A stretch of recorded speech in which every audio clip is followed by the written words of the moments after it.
Okay, so we're gonna start standing.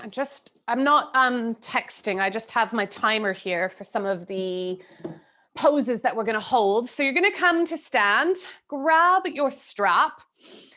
And so when we're talking about the spine, when we're talking about the back, I mean, it's every component. When we were looking at Sue the other day, the spine goes from the very kind of top of the neck where the skull and the neck meet, and then all the way down to your tailbone. And then you've got these nerves that are coming out in all directions, and they attach to all the shoulder muscles, they attach to the back muscles, they attach to the hips.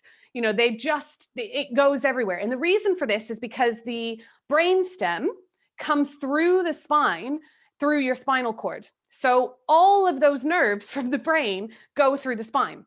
Hence why the spine is so important, and hence why we kind of work the whole body to work the spine. So we're going to start with just opening up the shoulders and doing some lateral movements. So just taking the strap a little bit wider than hips distance, you're going to take your hands up to the sky, and then you're just going to start to reach over to the left. Now your arms can be as wide as your shoulders need, okay? So just find something that feels relatively comfortable. And as you inhale, I want you to think about lengthening. Remember, we want to always be doing that axial extension. And as you exhale, coming a little bit further over. Inhale, finding that axial extension. And then exhale further over. Try not to just collapse in the side waist. Think about lifting up and over. So you want to keep the side waist as kind of smooth as you can. Good. And then come back to center, and we're just going to go straight over to the other side. And you can take a few breaths. You don't need to kind of go 100% off the hop.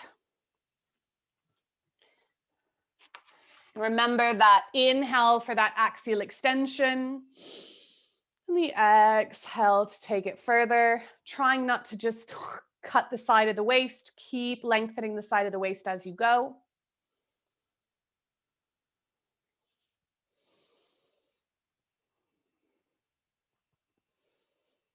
Good, and then back to center. You're gonna take the strap behind you, hands a little bit skinnier than hips distance. So I always just rest my hands on the middle of my butt cheeks. And you're gonna squeeze the shoulders together, send the knuckles down. Option 1, you can stay here. Option 2, you're gonna fold forwards and bring the arms over the head. That's only if that feels comfortable. Otherwise, just stay standing, driving the shoulders together, opening up the chest. Either option is totally fine. If you're bent over, you're just trying to bring your arms over the head. Stay for 5, 4, 3, 2. If you're bent over, take the weight into the heels, let the arms drop, bring yourself back up. Good. Okay, so we're going to do those round the world shoulder openings. So depending on what's going on. So I know that both of you who are live today have different shoulder and arm stuff happening. So you might want to take your strap quite wide.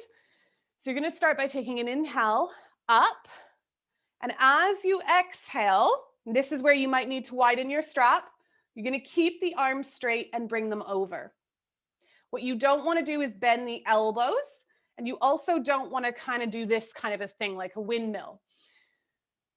You want it to be sticky, okay?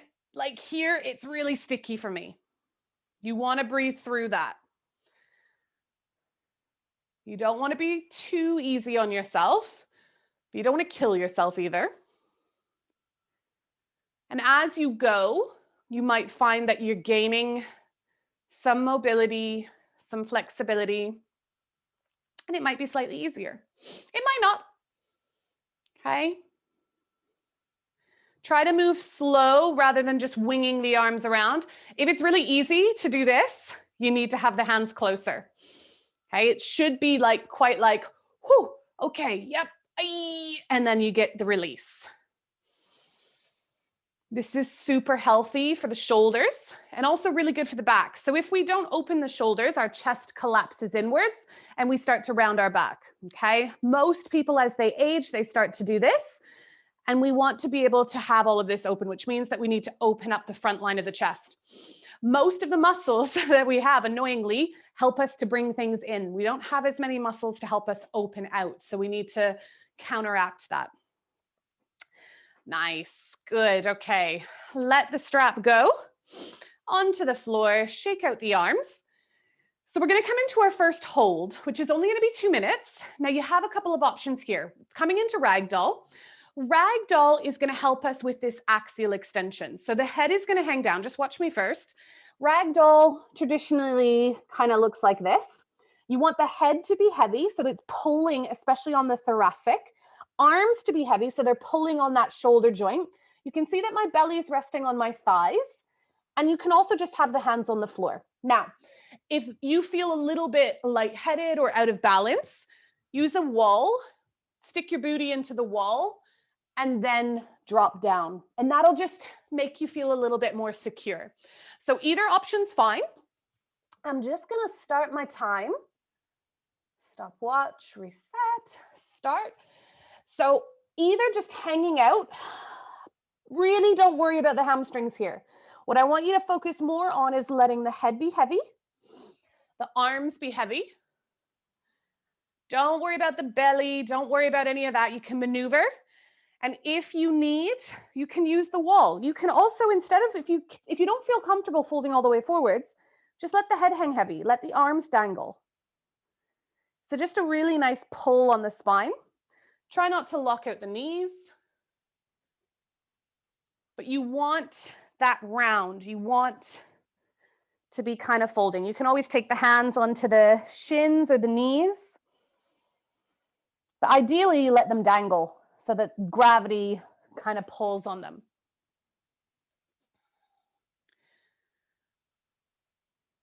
If you're holding onto the forearms and that feels too intense, you can just let the hands drop on the floor. You're 1 minute in, time flies.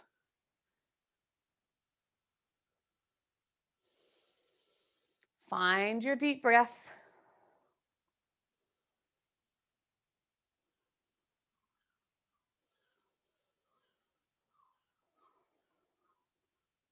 Keep imagining the head dripping down towards the mat. You've got 30 seconds left here. So as we go through the poses, I'll be calling out the time. If at any point you need to come out of a pose, you can. Okay, I'm not going to make you stay the whole time, but just remember the point that you come out. So when you do this practice again, that you know, okay, last time I did 30 seconds, I need to try and do 40 to 60 seconds. To come out of this, I want you to take your time, okay, because you might be a little bit dizzy. So walk the hands up the body, weight into the heels, and just slowly start to rise back up. Okay, you can always grab onto a wall if you do feel a lot dizzy. But generally, if you kind of connect to your own body, you should feel all right. Good. Okay, so we're going to come onto the floor. Now, you could use your cushions or your bolster for this. So we're coming into a pose called Sphinx. Now, Sphinx is a back bend. So without any props, coming onto your belly, Sphinx has the elbows underneath the shoulders and your chest is lifted. This is totally fine. And for people who aren't used to doing back bends, this is great. This is a great place to stay. Now, this is going to be a 5-minute hold. This is going to be our longest hold. Now, the reason for this is that we want to slowly create space in the back and the chest and the thoracic spine. Now, you can use your bolster. So bolster, pillow, whatever you want. What you're going to do is start to wedge the bolster underneath the ribs, okay? So if you're a female, go beyond the boob line, okay? Underneath the ribs. Now you can see now that I'm in a much deeper back bend, but I don't need to use my shoulders, okay? So if you do have weak arms or shoulder injuries or anything like that, the bolster is great because you don't need to use the shoulders, but it does bring you into a deeper back bend because your chest is lifted higher. So if the back is uncomfortable, you can roll the bolster forwards towards the chest.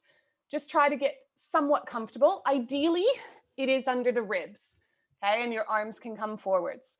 So finding the position that works for you, and if you don't have a bolster, you can use some pillows, you can use a rolled up blanket, anything that kind of lifts you up.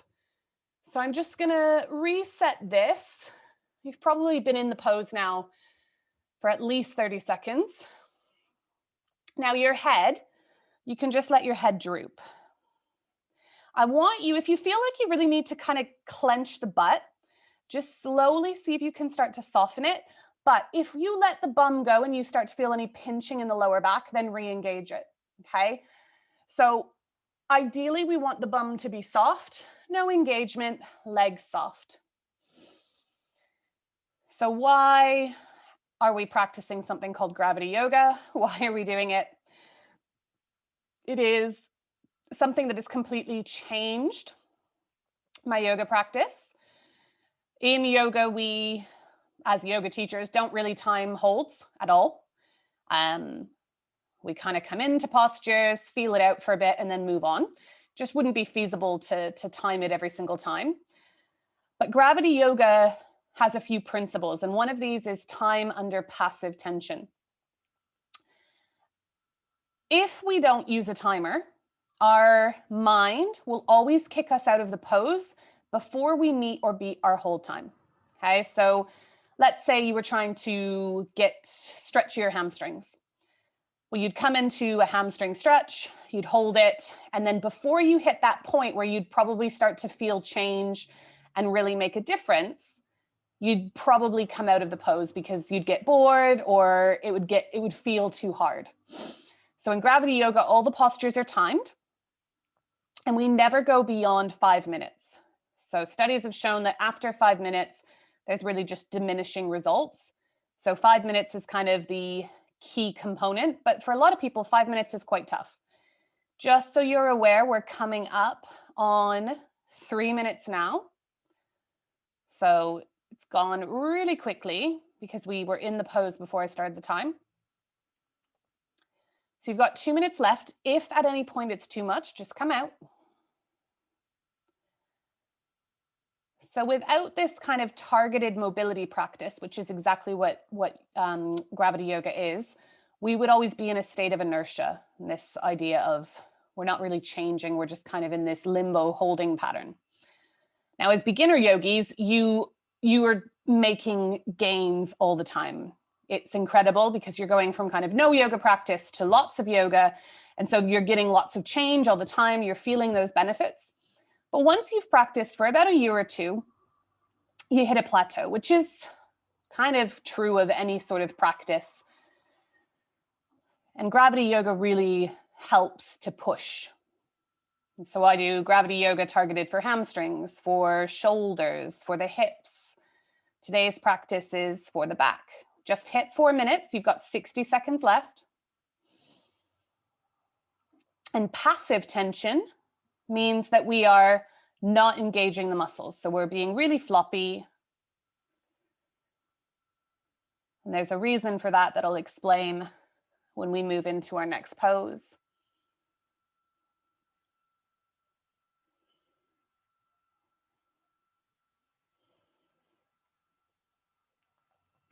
So if you're using a bolster, we've got about 30 seconds left. If you're using a bolster, you're going to keep it, if it's under the ribs, basically exactly where it is. If you're not using a bolster, don't worry. We can get this stretch without the bolster.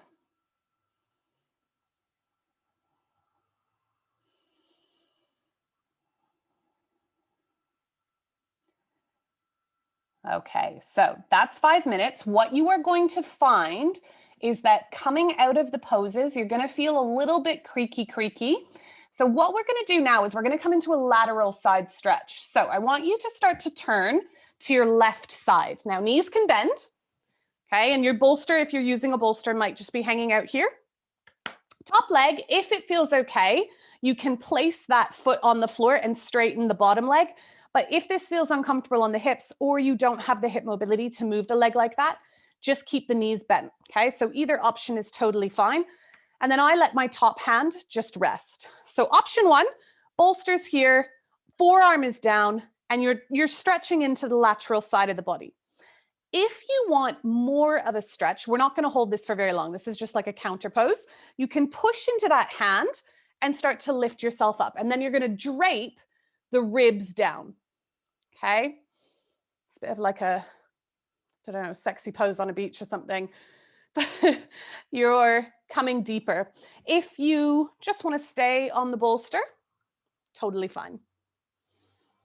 Okay, we'll just stay for another 10, 9, 8, 7, 6, 5, 4, 3, 2, 1. We're going to flip and do the other side. So come back onto the belly, turn yourself over, right forearm down, or if you're doing the other side, don't worry. Knees either bent or bottom leg straight, top foot on the mat, knee bent.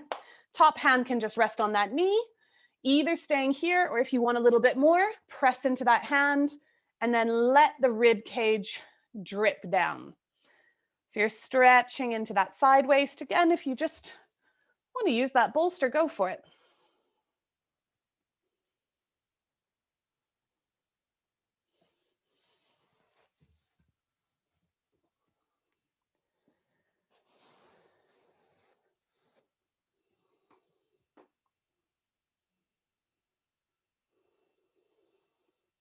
Good, and then pushing yourself off, moving the bolster out of the way. And we're just gonna take a wide kneed child's pose. So knees come wide, toes together, drop the bum back and lengthen the arms. So child's pose is great for the spine. You're lengthening, hips reaching for the heels, fingertips going as far forwards as they can, forehead either on the mat or a block.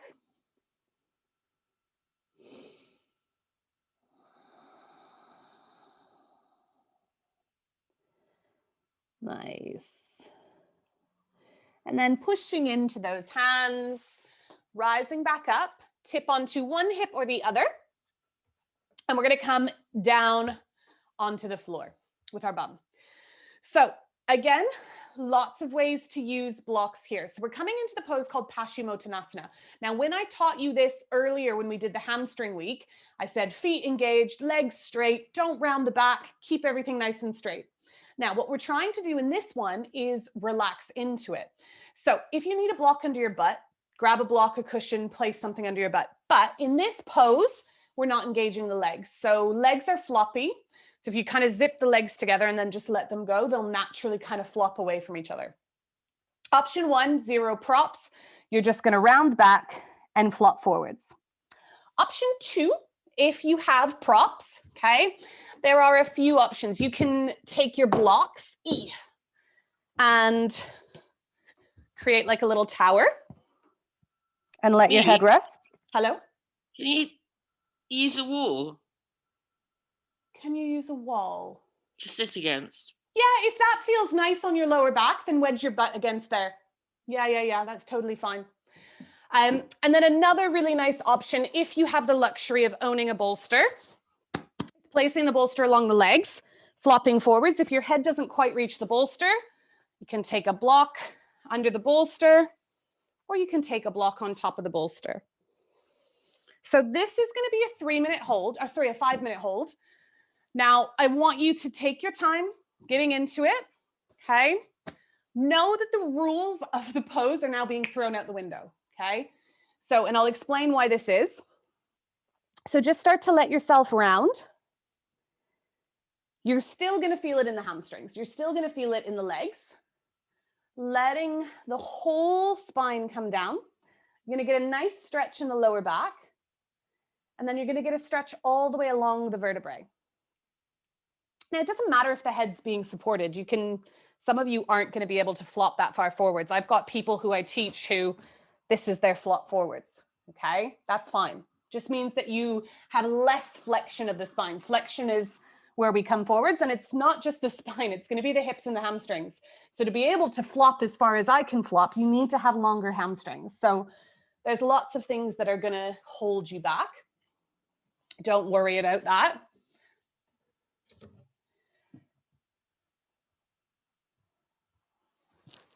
Okay, so why in the world have I let go of all the rules that I taught you? I think it was week 4, goodness me, 4 weeks ago, a month ago, that we did the hamstring lessons.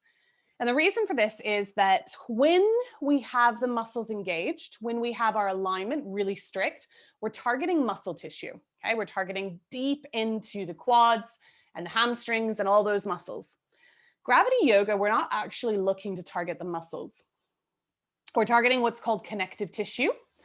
And this is very different to muscle tissue. So connective tissue is dry, it's white, it's plasticky. So it's not like the muscles. So the muscles of the body have loads of blood that travel to them.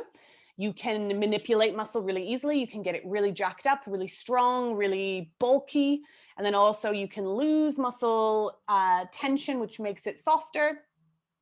And also if you injure a muscle, it's quite easy to heal a muscle. Connective tissue, this is fascia, okay, this web, this netting that goes along the whole body, but it's also your ligaments and your tendons. So we're talking joints. Now, we don't want these to be flexible, okay? If all your joints were really flexible, you would not be able to support your body and you'd be getting injured all the time, okay? We'd be like amoebas kind of floating around. We need joints, we need that plasticity. Just so you know, we are 2.5 minutes in, you are halfway there. Every time you exhale, see if you can release a little bit more. When we take away the strictness of the pose, so when we flop into it, we target the connective tissue. Now, when we're young, the connective tissue has a lot more fluid, it's a lot more resilient. As we age, just like I talked about last night or Tuesday night, the vertebrae, the cushions between the vertebrae, they've got loads of fluid when we're young.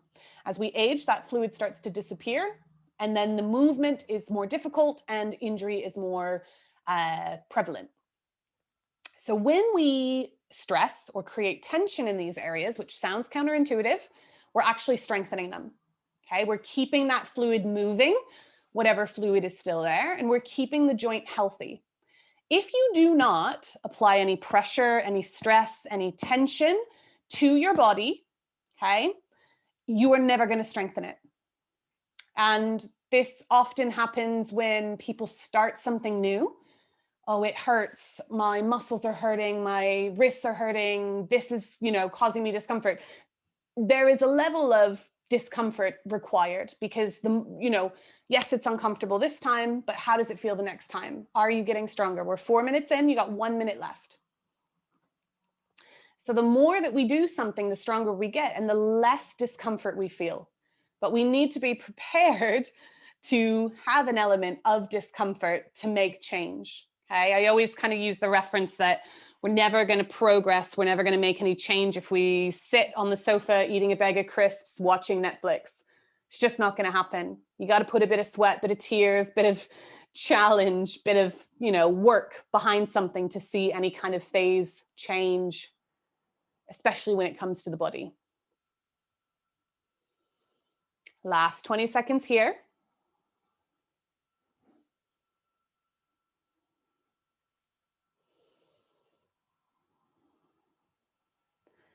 So what I want you to do, keep your head really heavy. You're going to move slowly. Okay, remember what I said, you're going to feel a bit like the Tin Man. Start to walk the hands back, draw the belly button into the spine, and just slowly start to rise up. Take your time, take your time, take your time. Whew. Good. Now, if you have a bolster or a block or anything on the legs, just move it out of the way. If you're against a wall, just shuffle away. All you're going to do is take your hands behind your back and then push the chest up to the sky. This is a counter stretch. So flexion, rounded, and we want to go now into extension, which is that back bend. So you're just squeezing the shoulders together, puffing the chest up. If it feels good, you might drop the head back. Maybe point and flex the toes, just bringing a bit of life back into them. Good, nice. Okay, bringing the spine back up. So you might be sitting on a block here. That's fine. What you're going to do now is bend your right knee. Let me move my bolster out of the way. So bend your right knee, couple of options. Either keep the foot exactly where it is. If you have more mobility, bring that foot over the left leg. Okay, but only if that feels comfortable. Right hand is going to come behind you. If you need a block to place the hand on, grab it. Two options again, either just wrapping the arm around the knee, or if you have the mobility, crossing the elbow. Okay, so it's totally fine to do this as well. Remember, we always want to have axial extension first. So if you cross the elbow and you're hunching over, this is not a good place to go into a twist if you can't straighten the spine. You need to be able to sit up nice and tall. So that might be barely holding that knee. Inhale, find length, axial extension, and then exhale, just gently start to turn the belly button towards that right thigh. Inhale, find length. Exhale, twist a little bit more. Good, I want you to do 5 more breaths. Every time you inhale, find length. Every time you exhale, just a little bit more. Now remember, our thoracic upper spine and our cervical spine, the neck, they have the most movement. So you'll see that you can kind of look all the way over your shoulder to behind you, but you'll notice that your lumbar spine's barely twisting. This is just the way that the kind of weird little arms of the vertebrae on the back, on the posterior side, how they kind of come out means that they have different mobility. Nice. Back to center. Just hug that knee into the chest, raising up that spine. And then switch. So right leg extends, left knee comes in, either staying put or bringing that foot over, okay? If you bring the foot over and you're rounding the back, keep the foot on the floor. Left hand onto the mat or onto the block, okay? So if you're up on a block, it might feel nicer to have the hand on a block. Wrapping the arm or hooking the elbow. Just if you hook the elbow and you're rounding, make sure you can get nice and tall. Inhale first for axial extension, then exhale, turn the belly towards the thigh. Good. 5 breaths like this. You are not going to win a gold star or an award if you're able to turn all the way around like the exorcist, okay? It's not going to be beneficial for you. What is more beneficial is that you kind of switch on the muscles around the ribs, around the belly, and they're working to turn the spine, rather than you just kind of jamming the hand and using your strength to whip you around. This is only going to pull a muscle. You want to be able to engage the muscles to work. Nice. And then come back to center. And again, you're just going to hug that left knee and straighten out the spine. Good. Okay. So we're going to come into a wide-legged seated forward fold. So we're going to do the exact same thing, really floppy. Pashimoto, legs were together. In wide leg, clues in the name, legs come nice and wide. So you can, again, use that bolster in the center. You can sit on a block. If you want to sit against the corner of a wall, go for it. Feet are floppy. So the first time I taught this, I said legs are extended, body straight.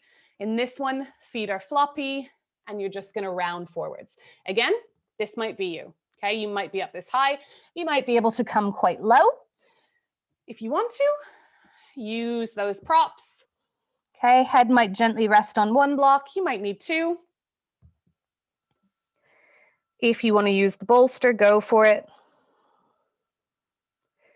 This is only going to be a 3-minute hold. Only, I say.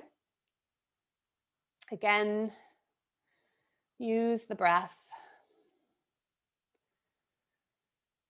So why do yoga teachers say use the breath? Why is the breath so important? The breath is important because it manipulates your nervous system. If you are stressed and if you are in trauma or a situation that is dangerous, your body will tense. Okay, your muscles will tense, your heart rate will quicken, your brain will be like firing, and this is your sympathetic nervous system. Now, we need the sympathetic nervous system. We need it to operate, when we're driving. We need it to operate when we're in an intense meeting, maybe when we're in an argument with someone in our family. We need that to operate, that adrenaline fires, and we're like, zing, zing, zing. The problem with the sympathetic nervous system is that if we hang out in it too long, it can have negative effects on our body, okay? Stress hormones are not good for extended periods of time. And so we want to travel into the parasympathetic, which is rest and digest. Now, what happens to the nervous system and the muscles when we're in parasympathetic is they let go, they release. And when we're coming into these deep stretches, we want those muscles to let go. They might not off the beginning. When you come into a stretch, your body might go, holy Hannah, what are you doing? I don't want to be in this position. This seems dangerous. And so we want to deepen our breath. Okay, so you've got 2 minutes left. What I want you to do is breathe in for the count of 4. And then breathe out, if you can, out of the mouth for the count of 7. So this is 4-7 breathing. If that isn't comfortable, you can do 3-6. Okay, breathing in for 3, out for 6. Essentially, what you're trying to do is elongate your exhale. If you think about any moment where you're relaxed, you tend to go, ah, that's great. Or if you like sit down on the couch after a long day of work, or lie down in your bed, or, you know, go on a nice holiday. First time you sit down on a really comfy chair with a cocktail in your hand, you have that moment. And we want to be doing this. So you've got 30 seconds left. Do a few of those 4-7 or 3-6 breaths.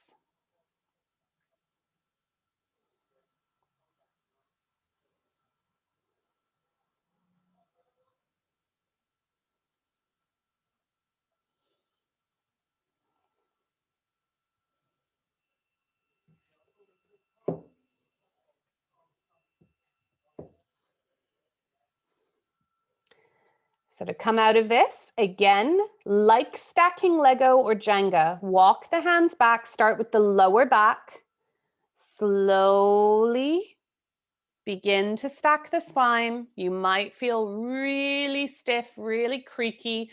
It's a bizarre kind of side effect, but it will go away within about 30 seconds. Hands come under the knees, just start to bend the knees. Hands come behind you. And just windshield wipe the knees from side to side. This twist is really good for the spine. Also just bringing some blood back in. Good. Okay, the next thing that we're going to do is called shoulder pow. We're going to do 2 minutes on each side. There are a few ways that you can come into this, okay? Option 1, you're just going to either sit on your knees or your heels or lift up. If that's not comfortable, grab a couple blocks, sit on your block, or maybe sit on your bolster. Essentially, you just want to get into like any kind of comfortable seated position.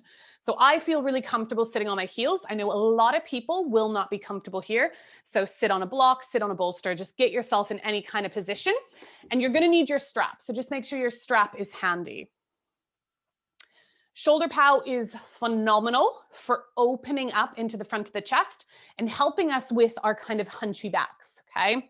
So anybody who, I mean, everybody right now is spending way too much time sitting and hunching forward. So you're gonna take your strap in your left hand, okay? And you're gonna bring that arm behind you, okay? So the strap is dangling down.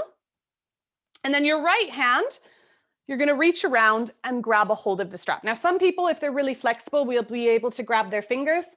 I could do this when I was a kid. It's impossible now. So just grabbing a hold of your strap.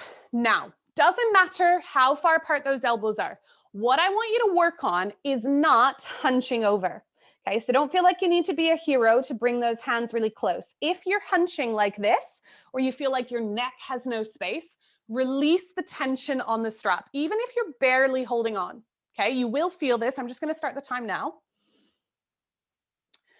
So what I want you to work on is pulling the backs of the shoulders back. Okay, so as you're holding onto that strap, pull the backs of the shoulders back.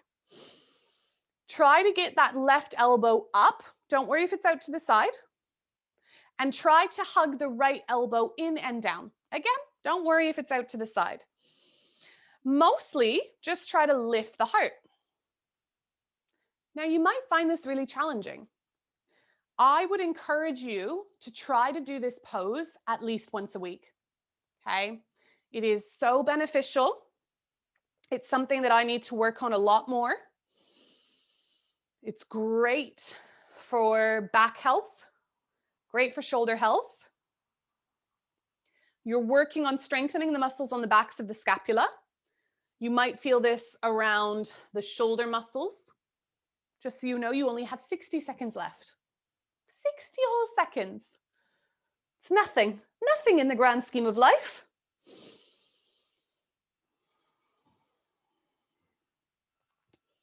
Keep lifting the chest, keep squeezing the backs of the shoulders towards each other. You'll be happy to know that after this pose, we're coming onto our backs.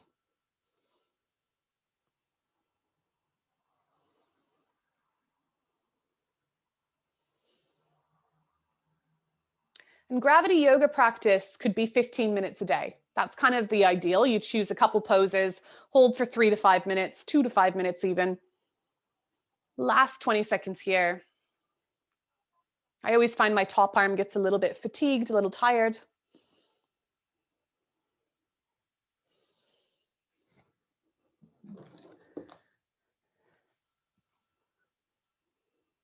Okay, slowly release.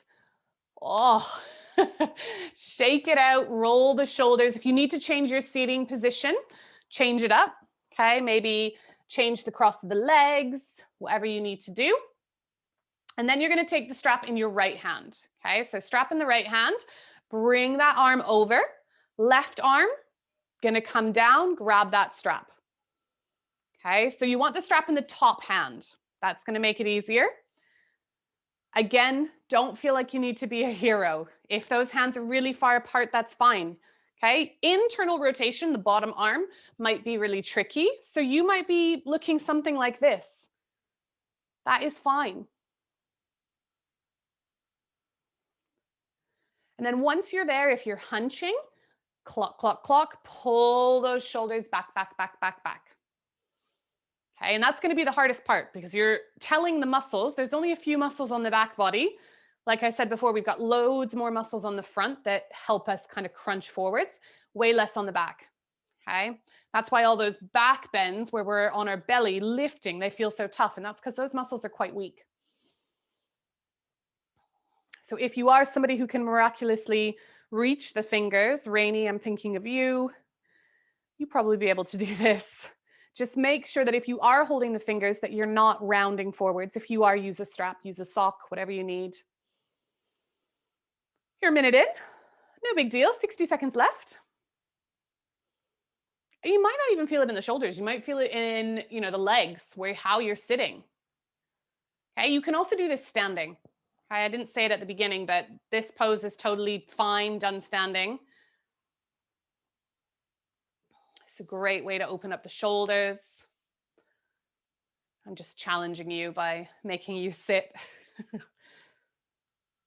Good, 30 seconds left.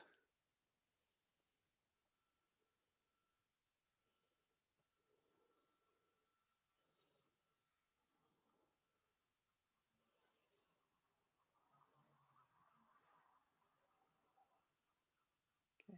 10 more. See if you can pull the shoulders together a little bit more.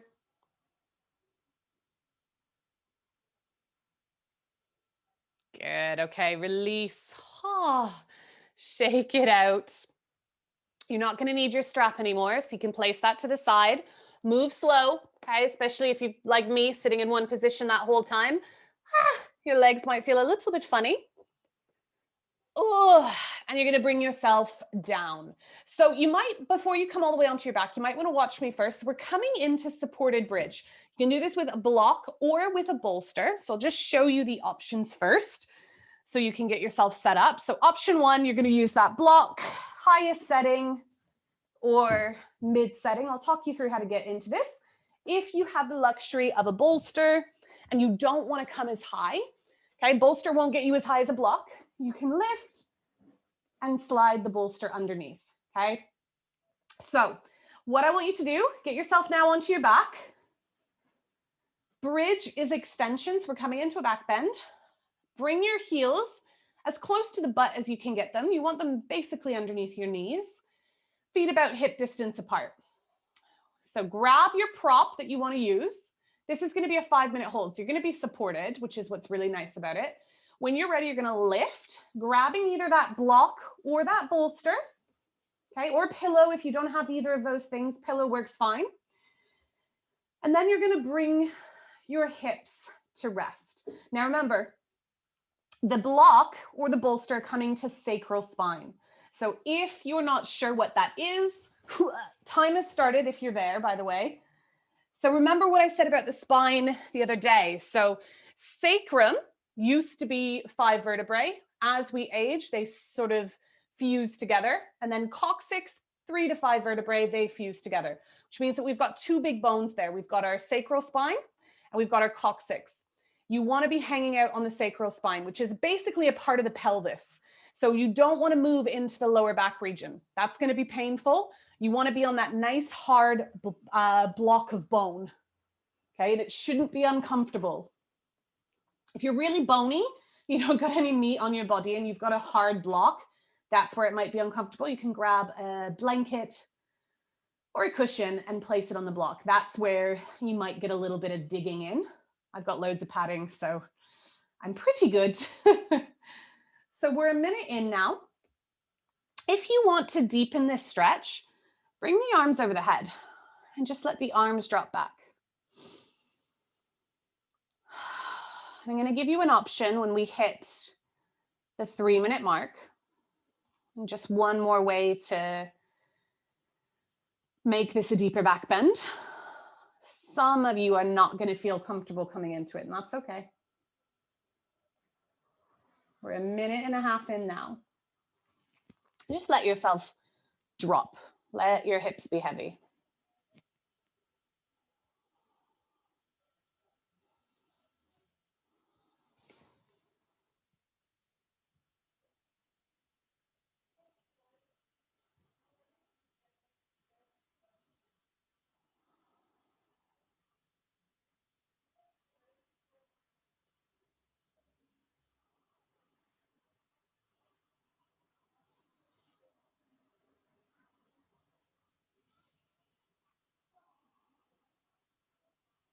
Find that 4-7 breath. Imagine the muscles in the body just totally melting,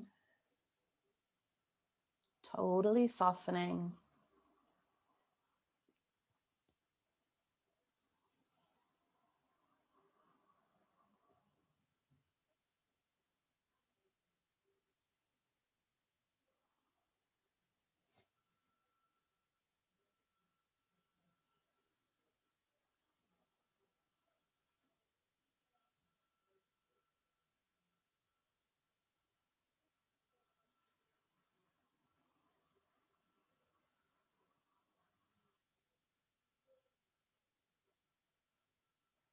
So we're at 3 minutes now.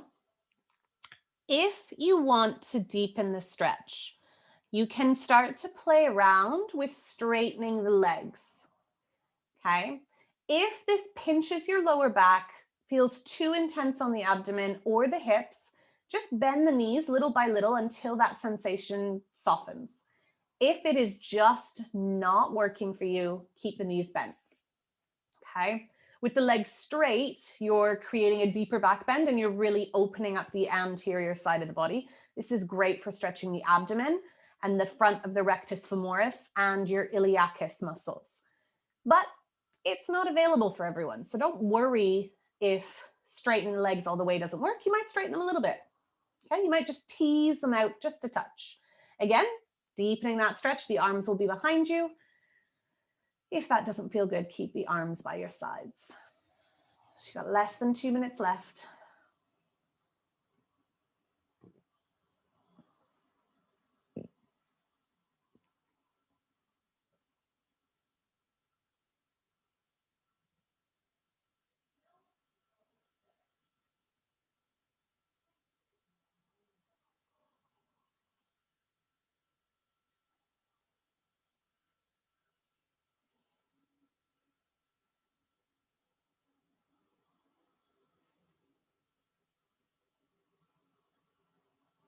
You're in your last 30 seconds now.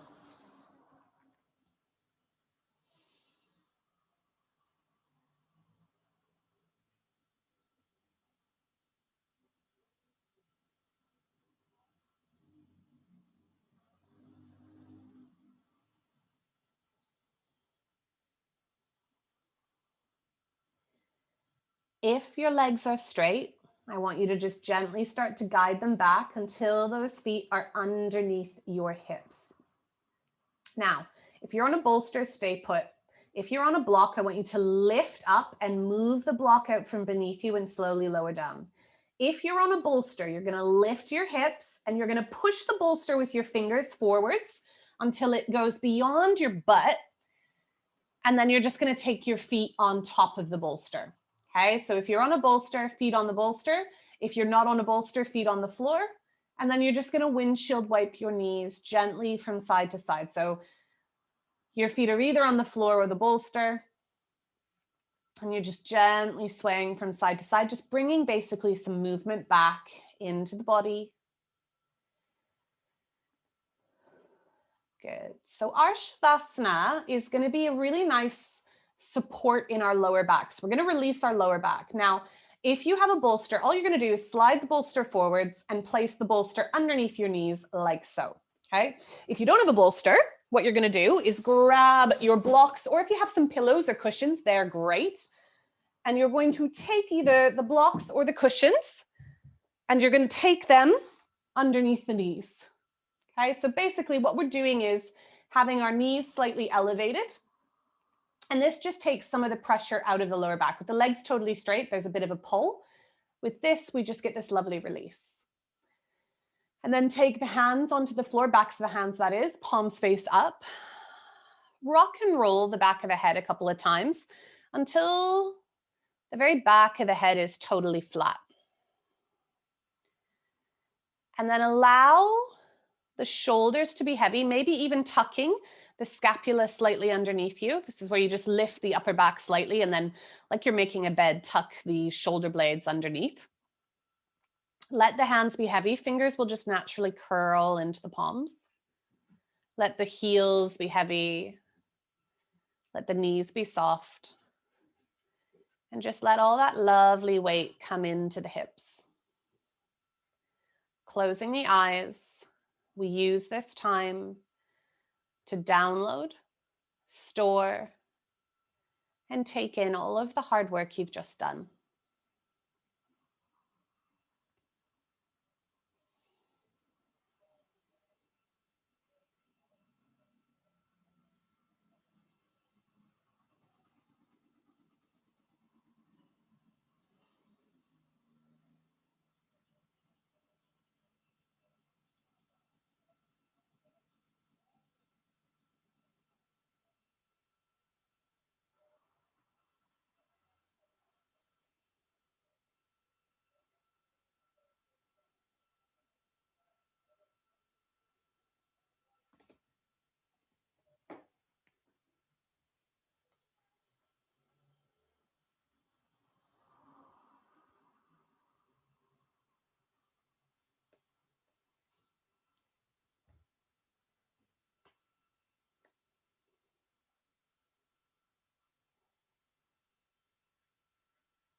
Keeping your body nice and still, just start to deepen your breath.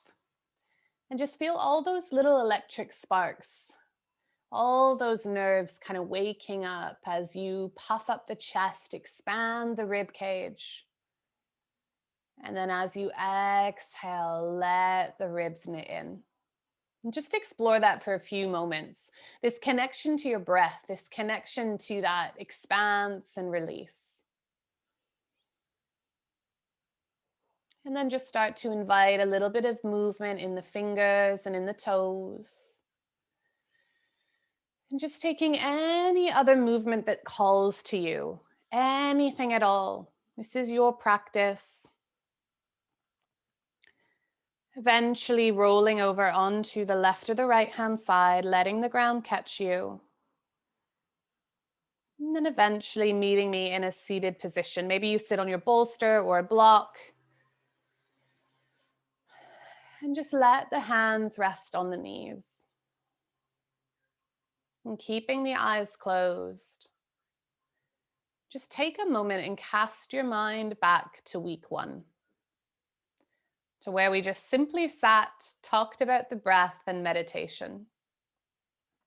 Think about everything that you've learned about your own anatomy, everything that you've learned about your own muscles, about strength, and then also about when to stop, when to use props, when to take breaks. This is also a sign of strength.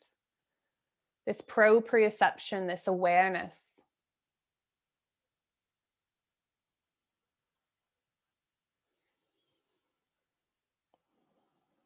And take a nice big inhale, reach the arms high, and as the palms come to touch, seal your practice with gratitude. Dropping the thumbs to the space between the brow for kindness and thoughts, to the lips for kindness and words, and then resting thumbs at heart center for you to carry kindness, compassion, and action through the rest of your day. Opening the eyes. Well done, guys. Namaste.